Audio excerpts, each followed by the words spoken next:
जय माता जी। नवा वीडियो में तमारू स्वागत। बारीनु काम चालू है। अब बारी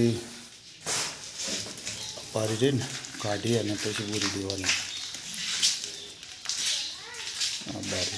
बारीनु काढ़ीने देवानुं है। आज तो कोई आयु नतुं एटले अमे बे जणा कामे आया हूँ।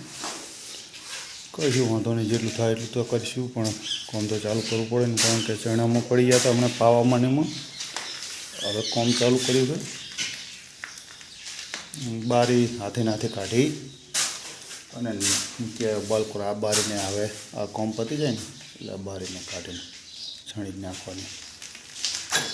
હવે નવી દુનિયાની નવી મોજ હોય ને, પહેલાં બારી મુકાવતા હવા ખાવા માટે, હવે એસી આવી ગઈ એટલે હવે બારીનો ઉપયોગ થતો નહીં, એટલે આ બધી પેક કરી દેવાનું હોય અને પછી એસી લગાવે એટલે ટાઢી એમ હવા આવે। જય માતા।